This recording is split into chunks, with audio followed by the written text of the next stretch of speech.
Olá! Nesta aula, vamos estudar a teoria dos conjuntos. Conjunto pode ser definido como uma coleção de elementos, reunião das partes que formam um todo, aglomeração, grupo, série. Como exemplo de conjuntos, podemos destacar as seguintes situações: o conjunto de estados do Brasil, o conjunto de alunos de uma escola, o conjunto das equipes do Campeonato Brasileiro, o conjunto dos números naturais, dos números inteiros, racionais, irracionais, reais, primos. Então, outras situações que envolva a reunião de elementos, enfim, ao agrupamento de elementos com características semelhantes, damos o nome de conjuntos.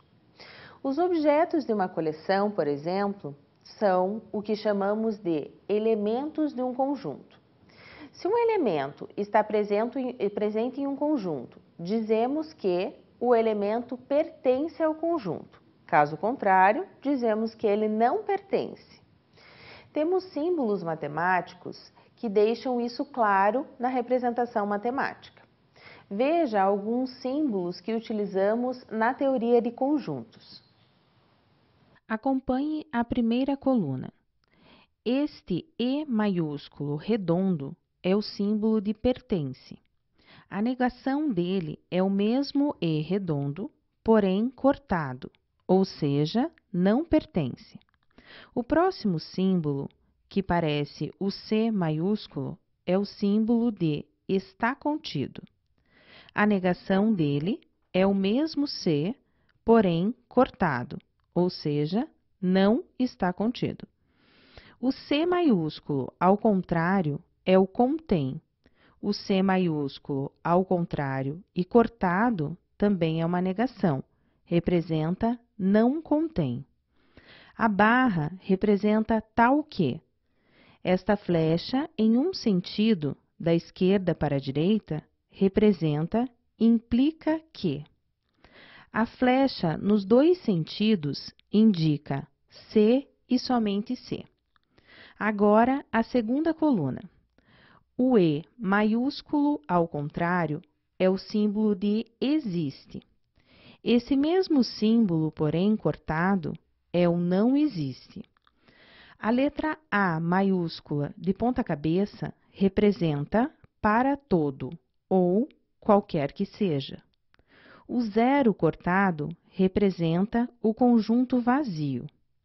A letra N maiúscula representa o conjunto dos números naturais. O Z maiúsculo, o conjunto dos números inteiros. O Q maiúsculo representa o conjunto dos números racionais. O Q maiúsculo com um apóstrofe ou o I maiúsculo representa o conjunto dos números irracionais. E o R maiúsculo representa o conjunto dos números reais. Vamos ver como representar um conjunto. Um conjunto pode ser representado da seguinte maneira: os elementos devem ser enumerados entre chaves, separados por vírgula ou ponto e vírgula. Os conceitos devem ser nomeados por letras maiúsculas. Podemos também indicar os conjuntos através de uma propriedade que caracterize cada um de seus elementos. Acompanhe o exemplo. A igual a menos 1, 0 e 1. N igual a 0, 1, 2, 3, 4 e assim por diante. A igual a x pertence aos números inteiros, tal que x é maior que menos 2 e menor que 2. N é igual a x pertence aos números inteiros, tal que x é maior ou igual a 0. Podemos representar os conjuntos por um diagrama de Venn. Para isso, vamos chamar de P o conjunto dos números pares menores que 22. Vamos tentar imaginar um conjunto formado apenas pelos múltiplos de 5 menores que 25. Vamos chamá-lo de Q. Nesse caso, o 20 pertence ao conjunto Q. Ele é múltiplo de 5, pois 4 vezes 5 é igual a 20. Então, 20 é múltiplo de 5 e, portanto, pertence a Q. Mas existem outros números que pertencem ao conjunto dos números pares e dos múltiplos de 5 simultaneamente. Logo, podemos representar os dois conjuntos da seguinte forma. Acompanhe. O conjunto P dos números pares menores que 22 e o conjunto Q dos números múltiplos de 5 menores que 25. P igual a 0, 2, 4, 6, 8, 10, 12, 14, 16, 18 e 20. Q igual a 0, 5, 10, 15 e 20. Podemos melhor representá-los através de um diagrama que é chamado de diagrama de Venn. Perceba que, na parte roxa, estão representados os números que fazem parte apenas do conjunto P.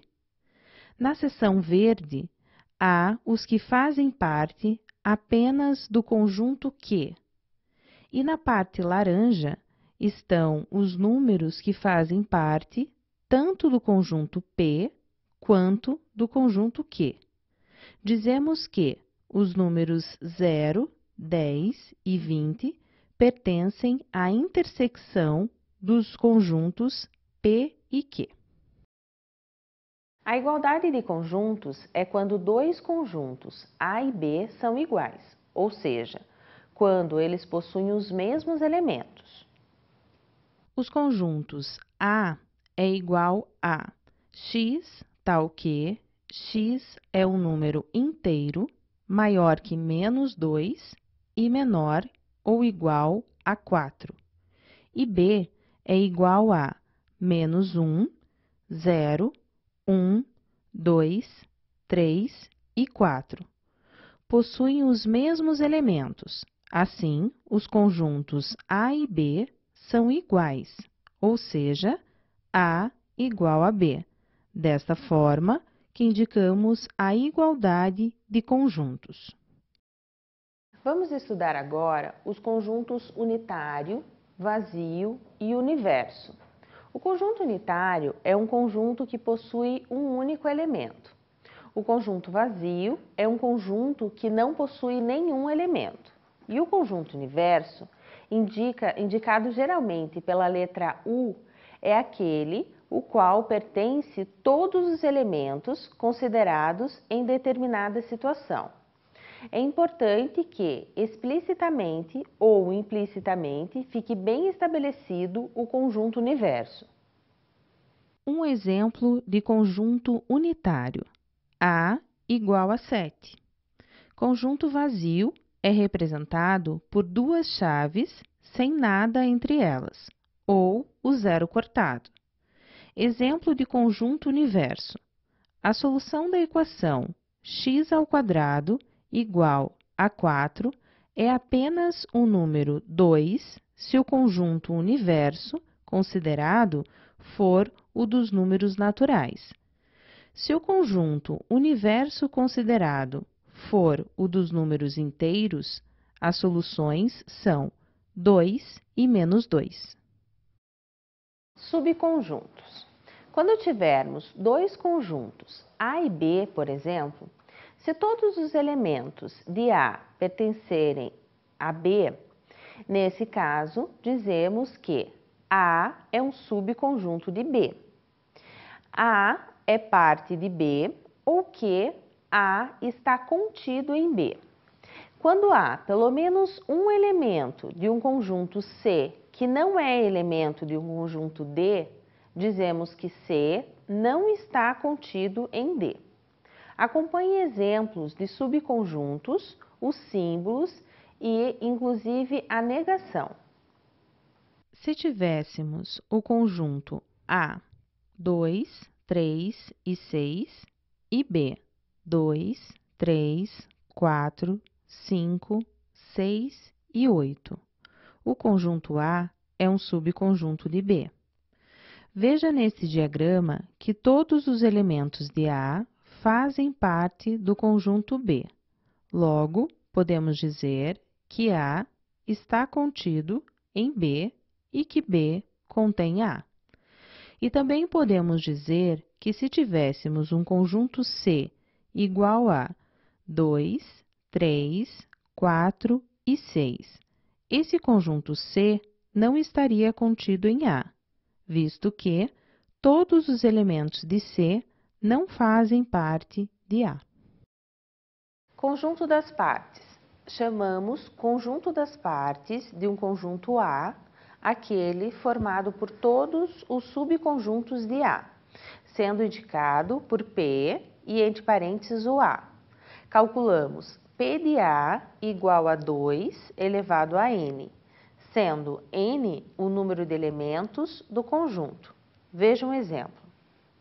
Em relação ao conjunto A, 1, 2 e 3, temos P de A igual a vazio, o conjunto 1, o conjunto 2, o conjunto 3, o conjunto 1 e 2, o conjunto 1 e 3, o conjunto 2 e 3, o conjunto 1, 2 e 3. Logo, sendo N o número de elementos de cada conjunto, o número de elementos do conjunto das partes é dado por 2 elevado a N. Portanto, P de A é igual a 2 elevado a 3, que é igual a 8, visto que 2 vezes 2 vezes 2 é igual a 8. Concluímos, portanto, que o conjunto A tem 8 subconjuntos. Isso é tudo. Espero que tenha ficado claro todos esses conceitos. Na próxima aula, veremos as operações com conjuntos. Até mais!